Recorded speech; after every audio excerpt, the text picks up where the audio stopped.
5:47 a.m. The roar of a diesel engine rips me out of bed. I bolt outside in nothing but boxers, barefoot on cold gravel, and see my 28-foot Grady White, my entire life savings, already hooked to a tow truck, rolling down the street like it's trash. 3 years of double shifts, every overtime check, every skipped vacation, gone in 60 seconds. And there she is, Delilah Westbrook, HOA president, arms crossed in her $300 Lululemon set, smirking like she just won the lottery. Your boat's too big for our neighborhood, Marcus.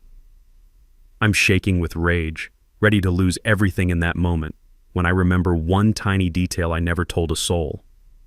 Turns out that little lake everyone uses, the one their precious boating club treats like a playground, I own it, every single inch. And soon enough, Delilah's about to discover what happens when you try to steal from the man who can ban your entire club from the water forever. What would you have done in my place? Drop your state below, because what happened next made her wish she'd never touched my boat. Let me back up and tell you how a boat mechanic like me ended up in a war with the neighborhood queen. I'm Marcus Kellerman, 52, spent my life elbow deep in boat engines. 20 years in a cramped apartment above my shop, hands permanently stained with motor oil, living paycheck to paycheck. The smell of diesel fuel and WD-40 was my daily cologne. Then Uncle Ezra changed everything. Ezra was the family legend, lived alone on this incredible lakefront property in Willowbrook Estates, refused to sell even when developers waved million-dollar checks. Neighbors called him eccentric. I called him free. When his lawyer called saying he'd left me everything, I thought someone was pranking me. Sarah and I drove out there on a rainy Tuesday afternoon. The moment we stepped out of my beat-up pickup, everything changed. 3 acres on Clearwater Lake, private dock stretching into crystal clear water, and a house that felt like someone else's dream. That first morning as the new owner, the smell of clean lake water mixed with honeysuckle nearly knocked me over. I'd never breathed air that pure. The crunch of premium gravel under my work boots felt foreign, like walking on someone else's property, even though the deed had my name on it. Willowbrook Estates wasn't built for guys like me. 15 mansions ranging from $800,000 to $2 million. The kind of place where everyone drives luxury cars with dealer plates still attached and discusses quarterly earnings over morning coffee. Perfectly manicured lawns, underground sprinkler systems, the works. I felt like a grease monkey who'd accidentally wandered into a country club. The community itself was gorgeous, don't get me wrong. Clearwater Lake stretched 47 acres of pristine water, surrounded by homes that belonged in architectural magazines. Most residents were either retired executives or successful professionals, doctors, lawyers, tech entrepreneurs.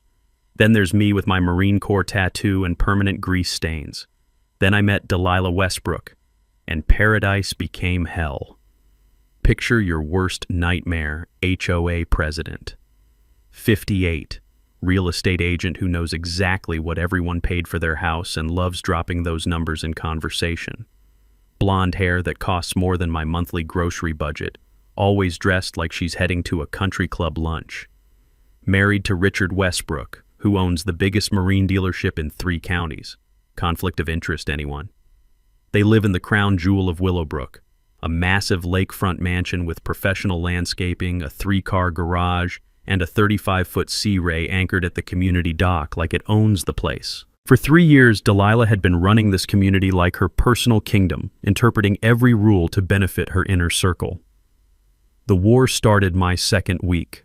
I'm backing my pride and joy, a 28-foot Grady White I'd saved 3 years to buy, into my driveway when I hear those designer heels clicking across my porch like a death march.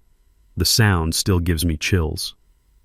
"Welcome to Willowbrook," Delilah says, but her eyes are dissecting my boat like a medical examiner. That's quite an imposing vessel. The way she said imposing made my skin crawl. Thanks, she's everything to me. I'm sure you'll want to review our aesthetic guidelines immediately.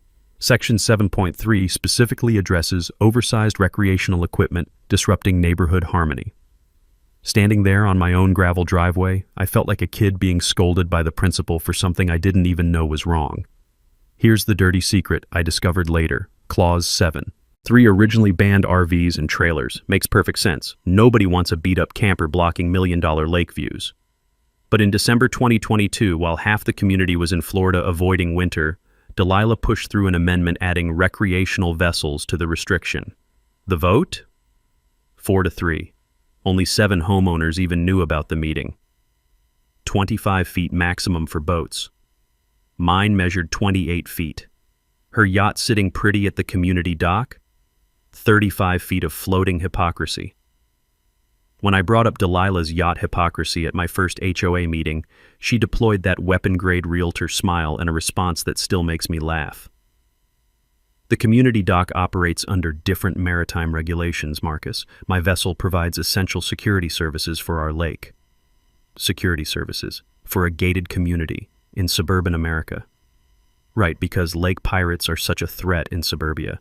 The taste of stale coffee turned bitter in my mouth as I realized I was dealing with someone who could twist physics if it served her purposes. But I had no idea how twisted things were about to get. 3 days later, I wake up to find a manila envelope taped to my front door like some kind of legal death warrant. Inside, a bill for $1,050. Boat retrieval fee plus daily storage at, surprise, surprise, Westbrook Marine, Delilah's husband's lot. The paperwork demanded proof of compliance modifications before release. What modifications? Sawing 3 feet off my boat? Installing a shrinking ray? This is literally extortion, I told Sarah over breakfast, my hands shaking as I read the fine print. They're forcing me to pay her family to get my own property back. But Delilah was just warming up her legal artillery. 2 days later, certified mail arrived from Hoffman & Associates, the HOA's attack dogs. Thick cream paper, embossed letterhead, the kind of stationery designed to make working folks feel like ants. The message landed like a punch to the gut. Continued violations subject to escalating fines and potential property liens. Property liens. Over 3 feet of boat length. They wanted to take my house. That lunch break, I hit the county courthouse like a man possessed. My Uncle Eddie used to say, "When someone's trying to screw you, the devil's always in the details." Smart man, Uncle Eddie. I started digging through public records, and the smell of old paper and bureaucracy filled my nostrils as I uncovered Delilah's dirty little secret. The original 1987 HOA covenants, clean as a whistle. No boat restrictions whatsoever. Recreational vehicles clearly meant RVs and trailers, period. But there it was, buried in a December 2022 amendment. Recreational vessels exceeding community aesthetic standards. Slipped through when half the community was in Florida avoiding winter. I remembered something from my divorce lawyer days. Yeah, Sarah and I had a rough patch once about HOA rules requiring proper notice and quorum. Most states mandate 30-day advance notice to all homeowners plus minimum attendance for valid votes. Delilah's little coup? 7 people out of 15 households. Legally sketchy at best. Armed with this ammunition, I launched my counterattack. That weekend, I became the neighborhood's most dedicated boat measurer.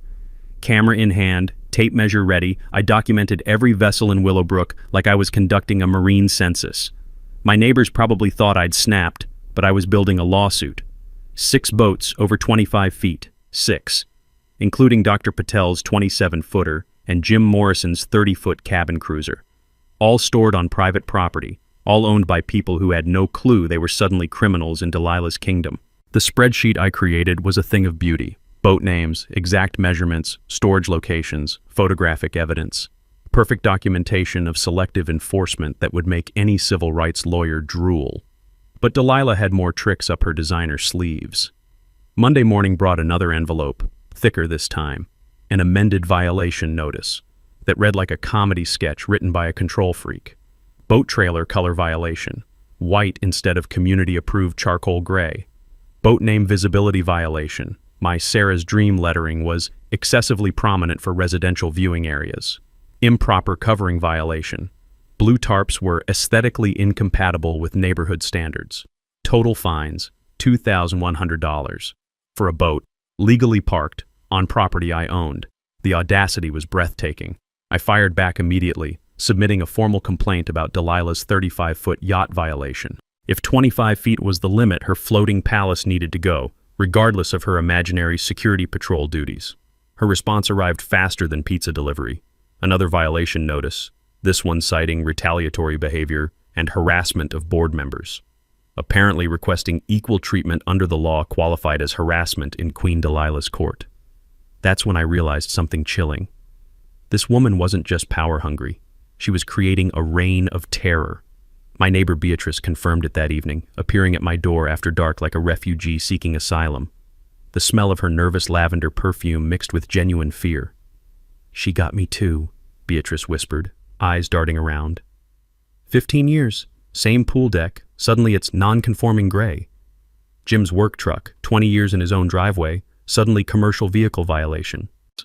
Standing there in my doorway watching a 70-year-old schoolteacher scurry home in fear, I understood the true scope of Delilah's tyranny. This wasn't about rules or property values. This was about control. Total, absolute control. What Delilah didn't know was that Uncle Ezra had left me the ultimate trump card. But first, she was about to show me just how ruthless a cornered HOA dictator could become. Delilah's next move hit me like a freight train loaded with legal documents. Thursday morning, I'm sipping coffee and checking mail when I find a notice that makes the mug slip from my hands, ceramic exploding across the driveway like my hopes for a peaceful life. Property lien, filed against my house for accumulating HOA violations and unpaid fines, $4,000, growing by $150 daily like some financial cancer. But that wasn't even the knockout punch. Delilah had convinced the board to revoke my guest parking privileges, which meant my marine repair customers, guys who'd been coming to me for years, couldn't park in the community anymore. My side business, the income that helped pay the mortgage on this dream house, was being systematically strangled. "She's trying to bankrupt us," I told Sarah that evening, legal papers scattered across our kitchen table like evidence of a crime. The smell of reheated lasagna couldn't mask the bitter taste of financial warfare in the air. Meanwhile, Delilah was poisoning the community well against me.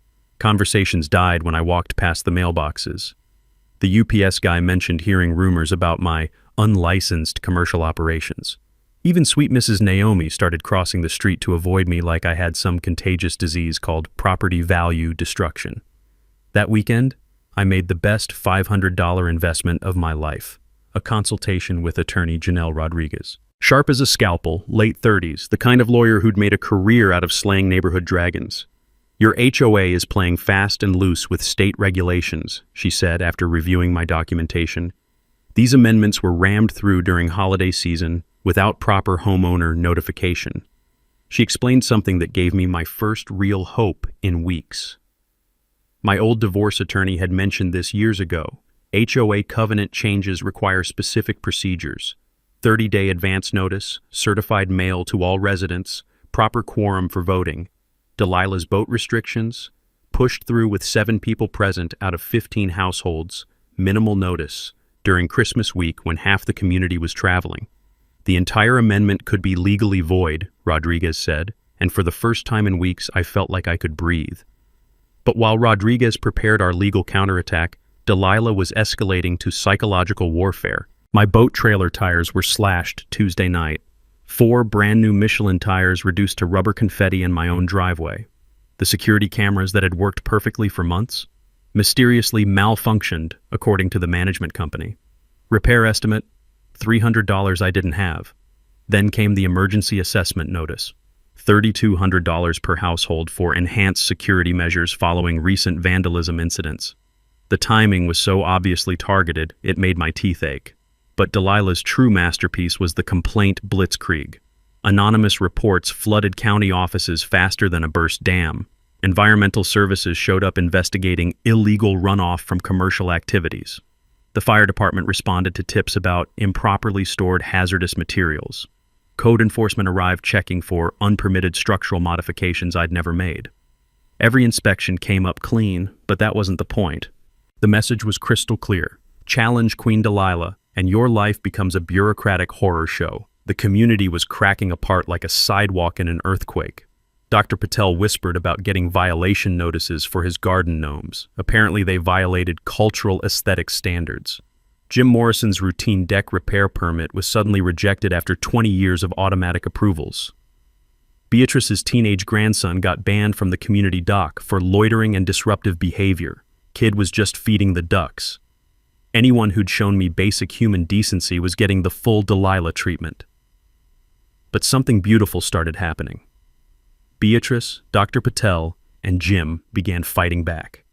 Secret meetings in my workshop, sharing violation photos, documenting harassment patterns like we were building a war crimes tribunal, which honestly we kind of were.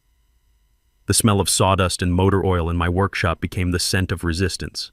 These weren't just neighbors anymore. They were allies in a battle for basic fairness. That's when Rodriguez called with news that made my pulse quicken. "Marcus, I've been diving deeper into your property history. Your Uncle Ezra's deed contains some interesting provisions I want to research further. Water rights, easement clauses, some technical language about lake access that predates the HOA formation."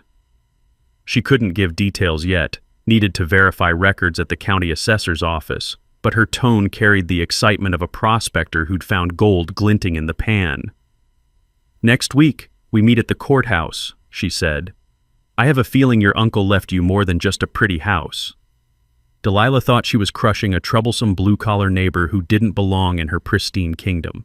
What she didn't realize was that she was about to discover who actually held the power in this community.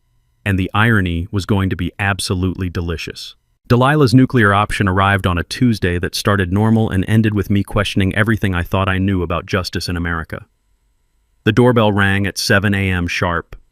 2 county code enforcement officers, clipboards ready, official badges gleaming in the morning sun. Behind them stood Delilah in her signature power suit, arms crossed, wearing the smile of someone who'd just called in an airstrike on an anthill. "Mr. Kellerman, we're here regarding complaints about commercial activities violating residential zoning restrictions." Commercial activities. Because apparently fixing a neighbor's boat engine in my own garage now qualified as running General Motors from my driveway. But that was just the opening act of Delilah's symphony of harassment. The HOA emergency meeting that evening was a kangaroo court disguised as democracy. 5 board members, all Delilah loyalists, voted to ban all watercraft maintenance activities on residential properties. And the vote was 5-4, with Dr. Patel, Beatrice, Jim, and surprisingly, Mrs. Naomi standing with me.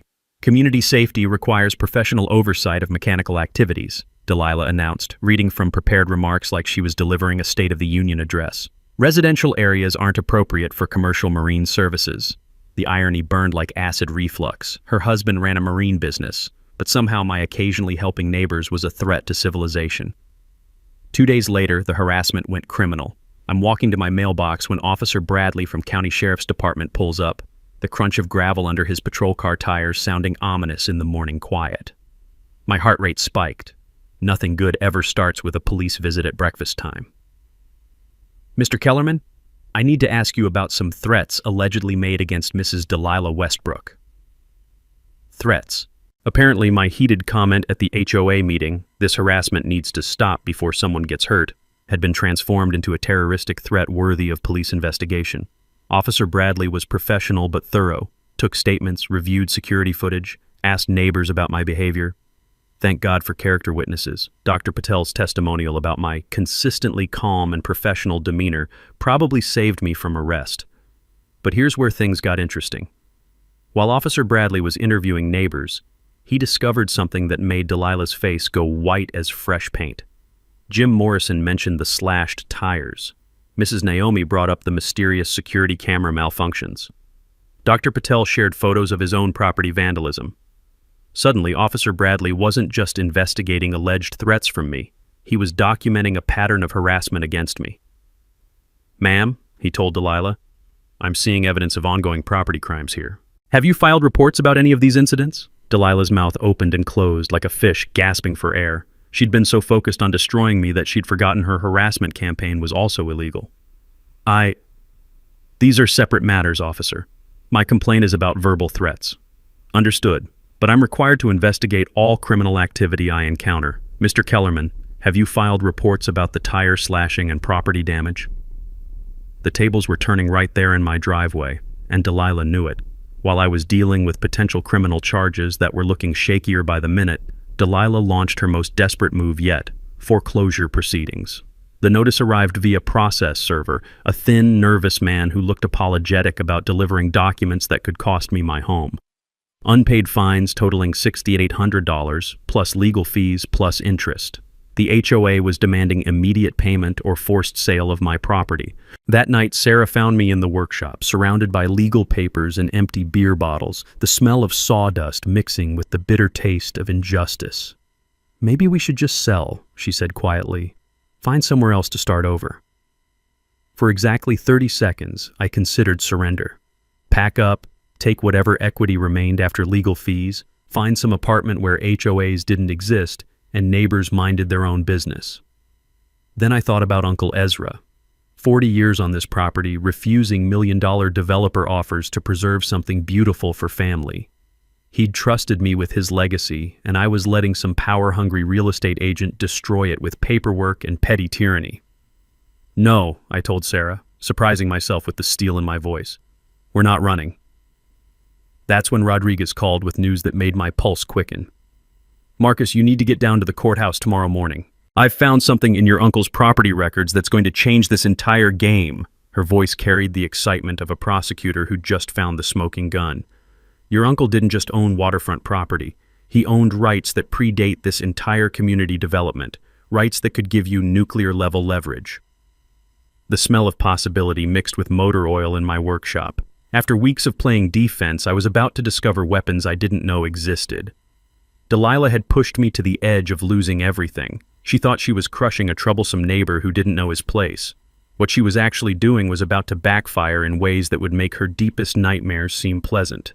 The county assessor's office smelled like old paper and broken dreams, but what Rodriguez and I discovered there that Wednesday morning changed everything. "Marcus, sit down," Rodriguez said, her voice carrying the gravity of someone about to deliver life-altering news. She spread documents across the research table like she was revealing buried treasure. "Your Uncle Ezra wasn't just a lakefront property owner, he was the lake owner." My coffee cup went cold in my hands as I stared at the original 1956 land grant. The faded ink and official seals looked ancient, but the meaning was crystal clear. Ezra's family hadn't just bought waterfront property, they'd purchased mineral rights, water rights, and exclusive control over all 47 acres of Clearwater Lake. "This can't be real," I whispered, my voice cracking like I was 13 again. "It gets better," Rodriguez said, pulling out another document that made the room spin. "When the subdivision developed in the 80s, your uncle retained lake ownership through the Clearwater Lake Conservation Trust." The word trust hit me like a physical blow. Uncle Ezra, quiet, eccentric Uncle Ezra, who everyone thought was just a hermit with too much land, had been playing chess while everyone else played checkers. He'd established a conservation trust in 1987, maintaining complete control over the lake bed, water rights, and a 50-foot buffer zone around the entire shoreline.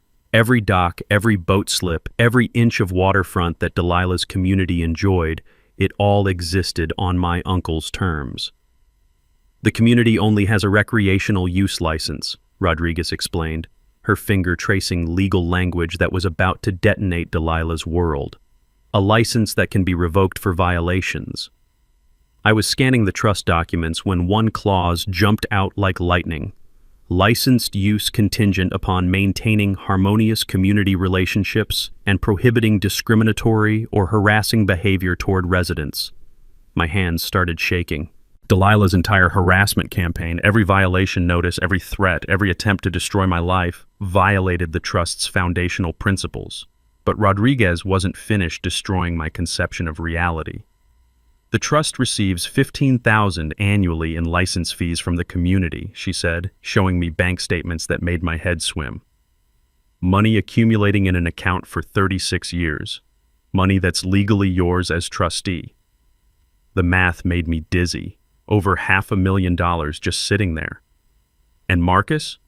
Westbrook Marine has been using trust property for commercial boat storage without authorization. They owe $18,000 in unpaid fees. The irony was so perfect it physically hurt.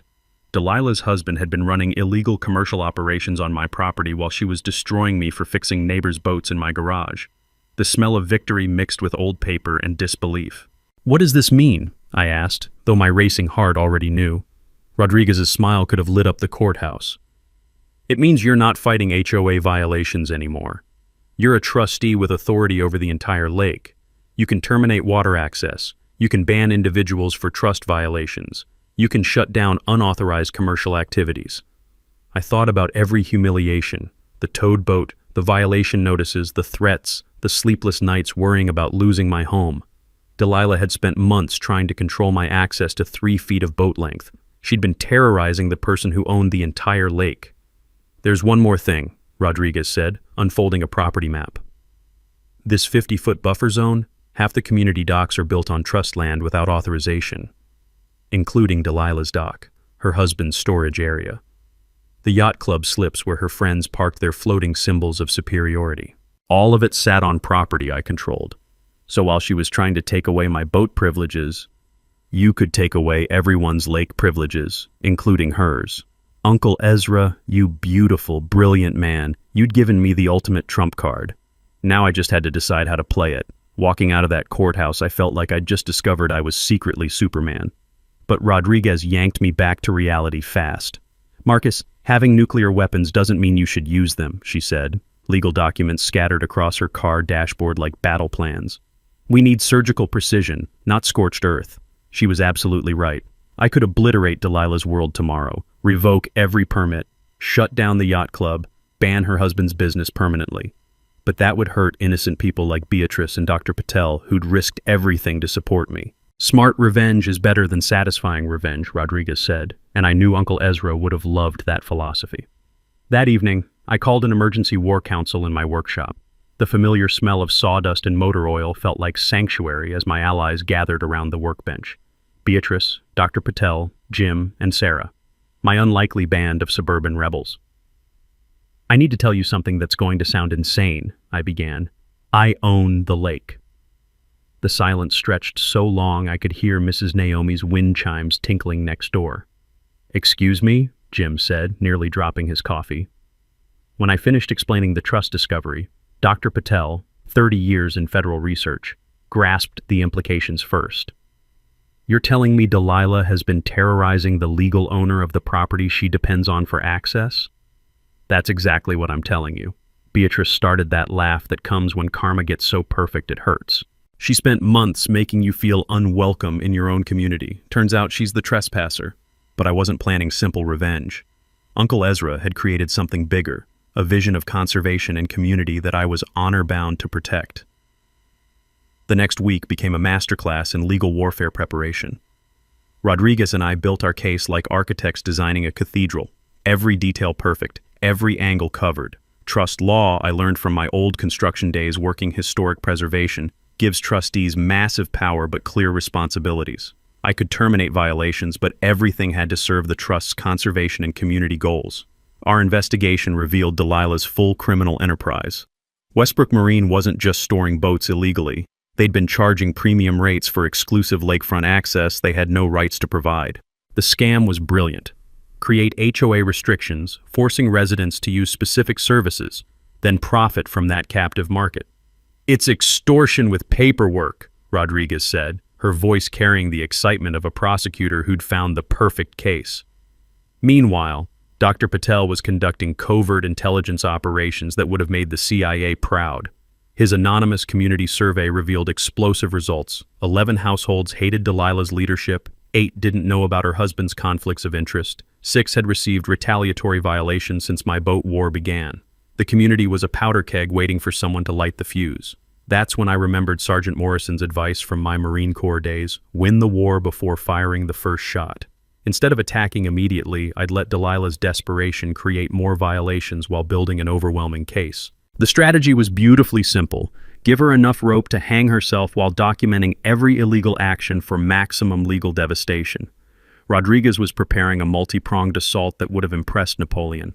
Civil rights violations for discriminatory enforcement, trust violations for unauthorized commercial exploitation, contract fraud for illegal fee structures, financial crimes for the captive market scheme.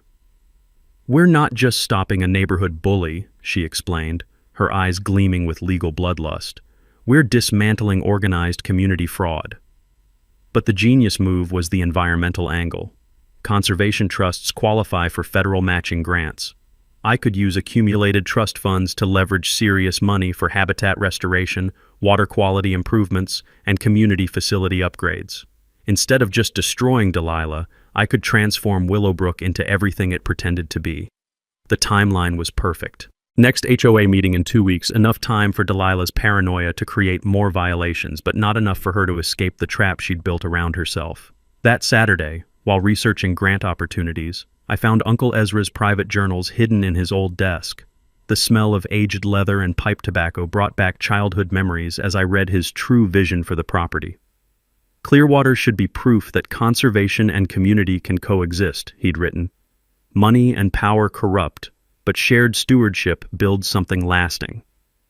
Uncle Ezra hadn't just left me a lake. He'd left me a responsibility to show that neighborhoods could be more than just collections of expensive houses. They could be genuine communities built on cooperation instead of control. Sarah found me that evening, surrounded by environmental research and legal documents, planning the restoration of paradise. He knew this day would come, she said softly. Your uncle always said bullies eventually pick fights with the wrong people. Looking out at moonlight dancing on water that legally belonged to me, I felt the weight of destiny settling on my shoulders. Delilah thought she was crushing a troublesome neighbor. She had no idea she was about to face judgment from the rightful guardian of everything she'd taken for granted. Justice was coming, and it was going to be absolutely beautiful. Believing I was defeated and broken, Delilah decided to go for the kill shot. The emergency HOA meeting notice arrived on a Friday with all the subtlety of a nuclear bomb. Community Standards Enforcement Protocol Implementation, scheduled for Tuesday. Translation: Delilah was crowning herself Queen of Willowbrook permanently. The agenda read like a dictator's wet dream. Monthly waterfront maintenance fees of $500 for all boat owners. Mandatory use of approved service providers for marine work. Coincidentally, only Westbrook Marine qualified. Installation of community compliance monitoring systems that were definitely surveillance cameras pointed at everyone's driveways. She's not even pretending this is about rules anymore, Sarah said, reading the notice over coffee that tasted bitter as our situation. This is complete neighborhood conquest. But Delilah's desperation was showing in uglier ways. The Whisper campaign had escalated to character assassination. Suddenly, I wasn't just running an illegal business. I was suffering from obvious mental health issues that made me dangerous to community safety. Mrs. Patterson crossed the street when she saw me, clutching her purse like I might rob her. The UPS driver mentioned hearing I'd been making threatening calls to neighbors. Even my dentist's receptionist asked if I was handling stress okay, because someone had expressed concerns about my stability. Psychological warfare designed to make me a pariah in my own neighborhood. Then came the bribery attempts, and I knew Delilah was truly panicking. Jim appeared at my workshop Tuesday morning looking like death warmed over. The smell of sawdust couldn't mask his obvious fear. She came to my house last night, he whispered, glancing around like we were planning a bank heist. Delilah offered me free boat storage for a year if I stopped supporting you. Premium dock space worth $3,000. Dr. Patel got similar treatment, fast-track approval for his deck project plus waived fees. Beatrice was promised violation forgiveness and exemption from new community standards. When they all refused, retaliation struck like lightning. Jim's work truck suddenly violated commercial vehicle restrictions he'd followed for 20 years. Dr. Patel's garden gnomes became culturally inappropriate decorations. Beatrice's bird feeders were cited for creating unsanitary wildlife congregation.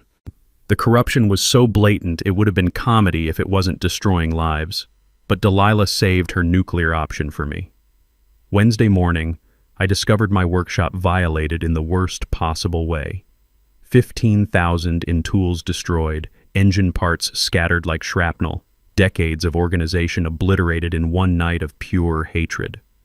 The smell of spilled motor oil mixed with the metallic taste of rage coating my mouth. Spray painted across my workshop wall in blood-red letters, "Leave now or else."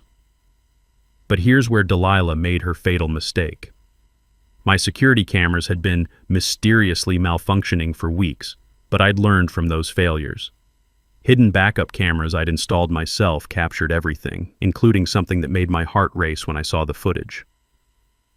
The Westbrook Marine truck arriving at 2:47 a.m. wasn't driven by some hired vandal. Richard Westbrook himself climbed out, followed by two men I didn't recognize.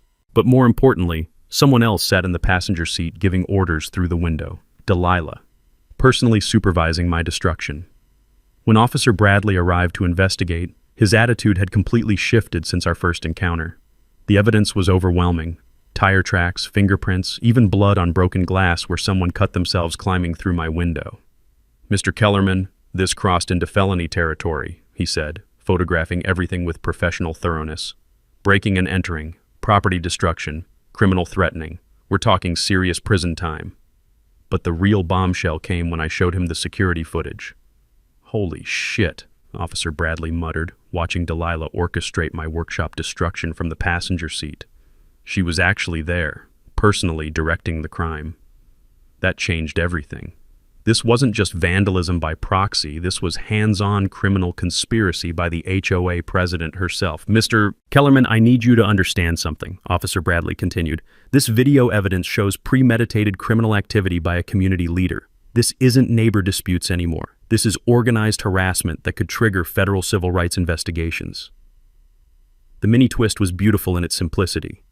Delilah's need for control had driven her to personally oversee my destruction. Instead of maintaining plausible deniability, she'd put herself at the crime scene, on camera, directing felonies. That evening, Rodriguez called with news that made my pulse quicken. "Marcus, I've been monitoring court filings as a precaution. Delilah just made a massive legal blunder. She filed a restraining order petition against you claiming you're dangerous and unstable." "How is that bad for us?"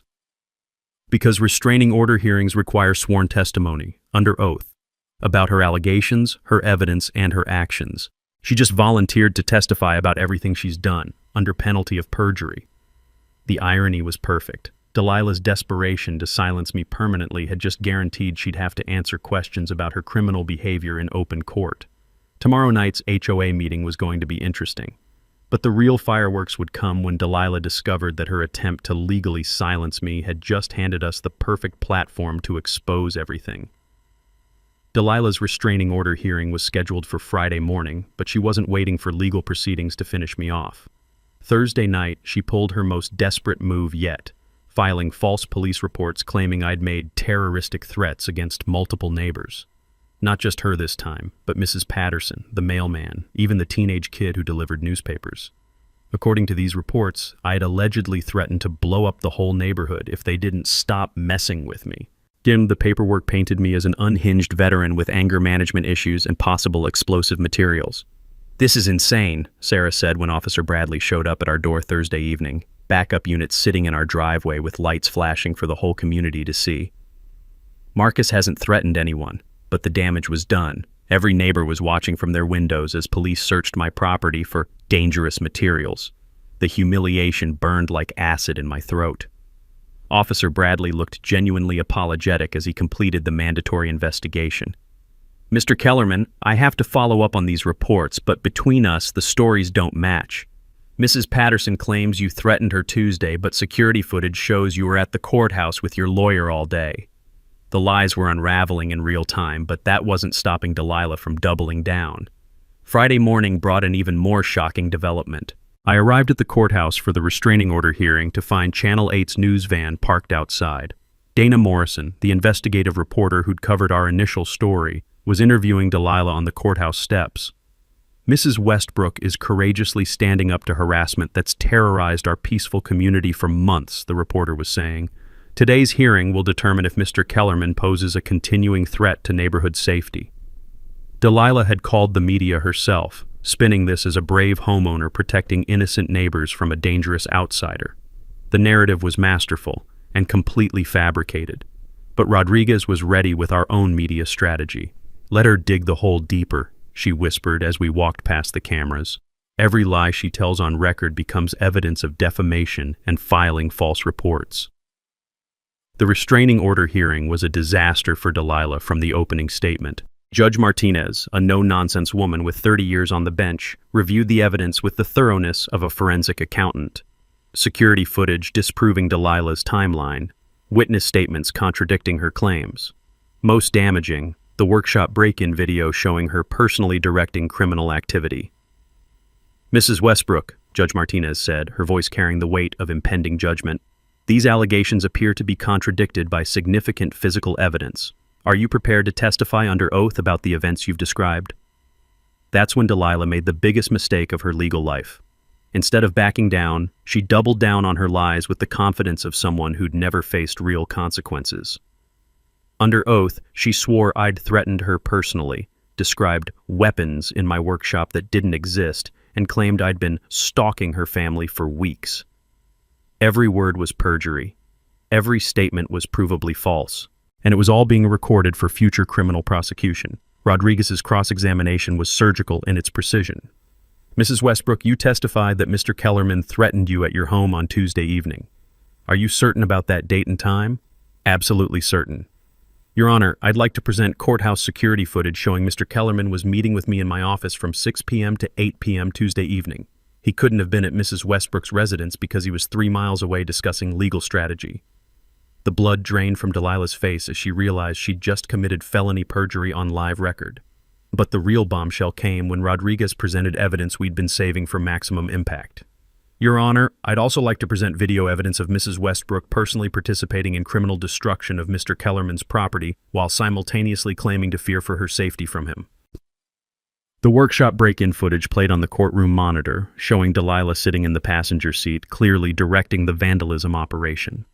The timestamp proved she'd been lying about her whereabouts during the crime. Judge Martinez's expression could have frozen lava.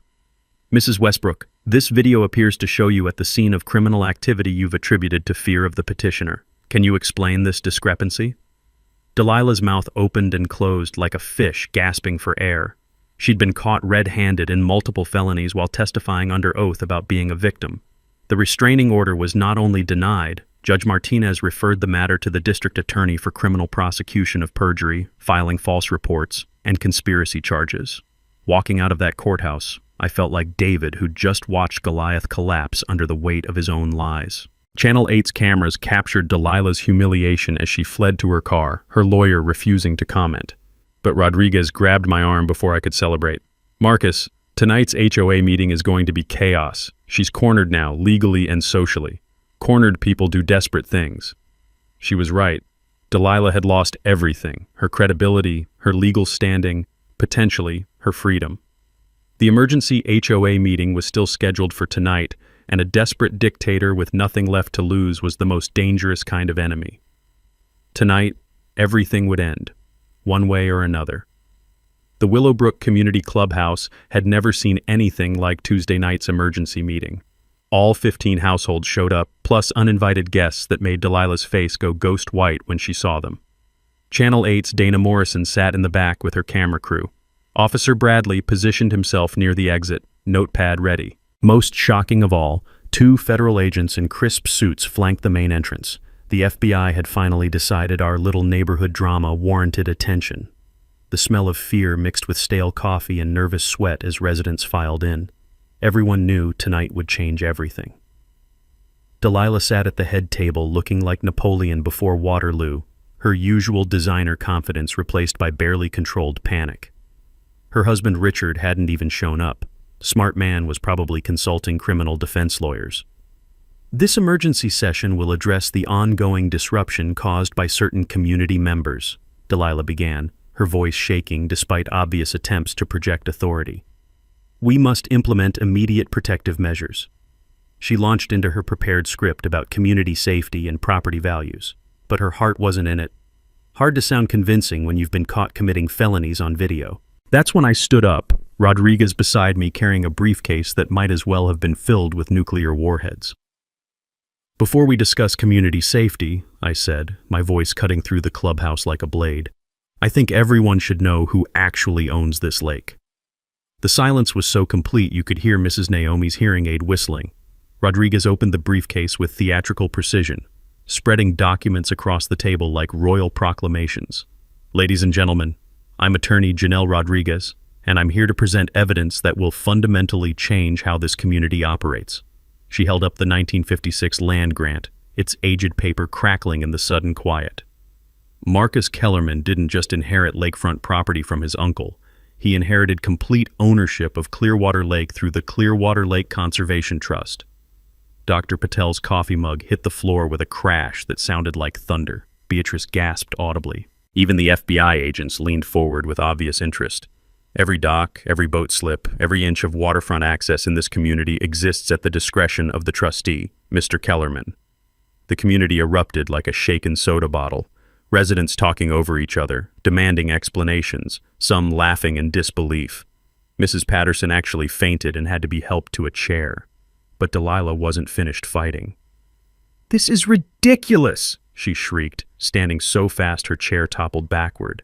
"Some fabricated documents won't change 20 years of established community agreements." "Mrs. Westbrook," Rodriguez replied with surgical calm, "these aren't fabricated. They're recorded with the county, verified by state archives, and legally binding. More importantly, your harassment campaign against Mr. Kellerman violates the trust's foundational principles prohibiting discriminatory behavior." That's when Rodriguez dropped the nuclear bomb.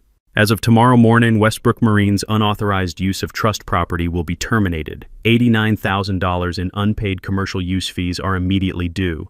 Any further harassment of trust beneficiaries will result in complete revocation of community lake access."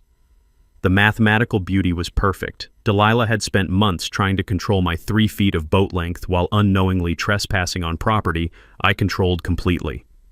FBI Special Agent Catherine Morrison, no relation to Dana, stepped forward with the timing of a Broadway performer. "Mrs. Westbrook, you're under arrest for conspiracy to commit fraud, filing false police reports, and civil rights violations under federal housing discrimination statutes." The handcuffs clicking shut sounded like the closing of a book.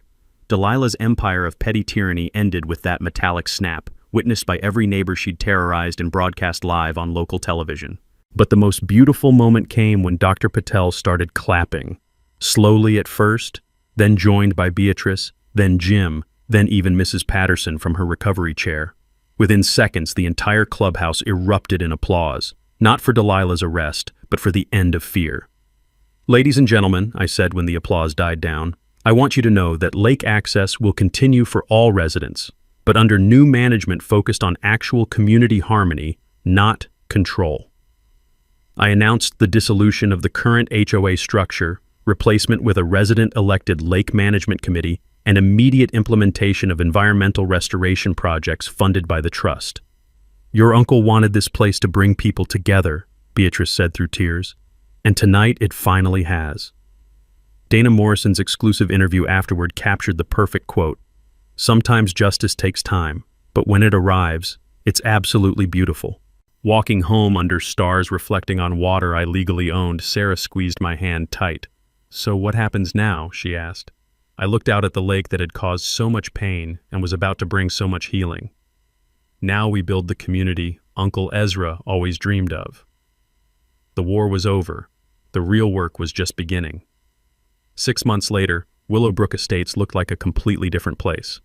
The Clearwater Community Festival was in full swing on a perfect Saturday afternoon, and the transformation was nothing short of miraculous. Where Delilah's reign of terror once cast shadows over every gathering, now families laughed freely while kids splashed in the lake without fear of violation notices. The smell of barbecue smoke mixed with honeysuckle as I watched Dr. Patel teaching a group of neighborhood children how to identify native fish species.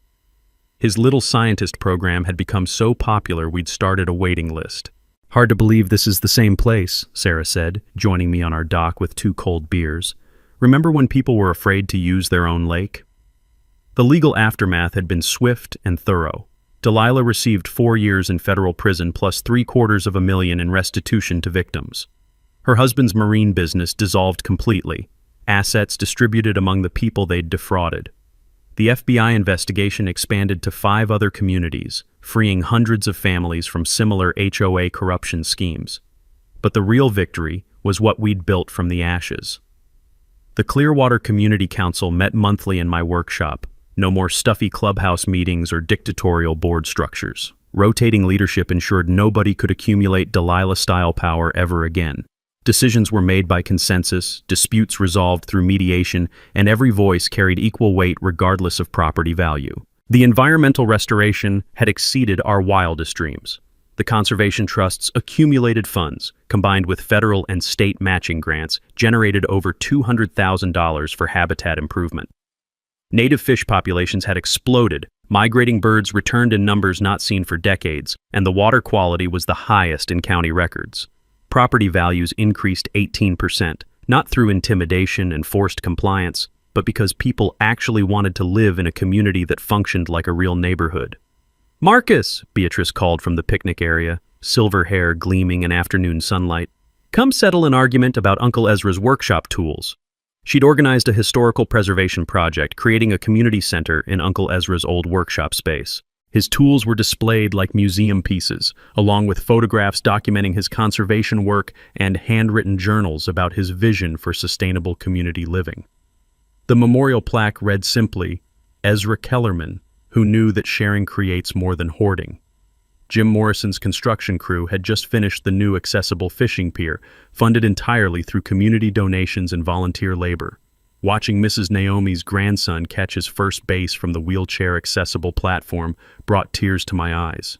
"You know what the best part is?" Jim said, joining our little celebration. "Kids can just be kids again.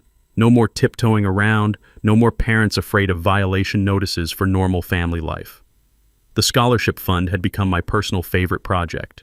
Using trust income, we'd established full college scholarships for local students studying environmental science, community planning, or conflict resolution. 3 kids were already enrolled in university programs, with more applying each year. My YouTube testimony before the state legislature had helped pass the Homeowner Bill of Rights, strengthening protections against abusive HOA practices statewide. The video went viral, 2.8 million views and counting, inspiring similar reform movements across the country. Rodriguez had opened a practice specializing in HOA abuse cases, using our victory as a template for helping other communities. The Willowbrook model was being studied by municipal governments and community planners nationwide, but the moment that meant everything happened during our anniversary celebration. Sarah and I were slow dancing to live music from the community band when a little girl tugged on my shirt. Emma, age 7, granddaughter of Mrs. Patterson, who'd once crossed streets to avoid me. "Mr. Marcus," she said in that serious way kids have when they're about to say something important, "my grandma says you saved our neighborhood. What does that mean?" I knelt down to her level, choosing words carefully. "It means we learned that communities work best when people take care of each other instead of trying to control each other." She nodded solemnly, then brightened. "Like sharing toys instead of hoarding them?" "Exactly like that, sweetheart." As Emma skipped back to the playground we'd built where Delilah's surveillance cameras used to monitor everyone's activities, I felt Uncle Ezra's presence in the evening breeze across the water. He'd left me more than property or money. He'd left me the responsibility to prove that neighbors could choose cooperation over conflict, stewardship over selfishness. Looking around at families enjoying their community without fear, I knew we'd honored that trust completely. "So," Sarah whispered as we danced under stars reflecting on our lake, "ready for your next adventure?" I pulled her closer, breathing in the scent of clean water and shared happiness. "This is perfect, exactly as it is." But speaking of adventures, drop a comment with your own HOA nightmare story. You might just see it featured in our next video. And don't forget to subscribe and hit that notification bell because property rights battles are happening everywhere and knowledge really is power. Share this video with anyone dealing with power-hungry neighbors. Sometimes all it takes is one person standing up to change everything. Thanks for hanging out with us on HOA Stories, where the HOA Karens meet their match. If this story had you cheering or cringing, go ahead and like the video, drop a comment with your reaction, and hit subscribe so you're ready for the next wild HOA tale.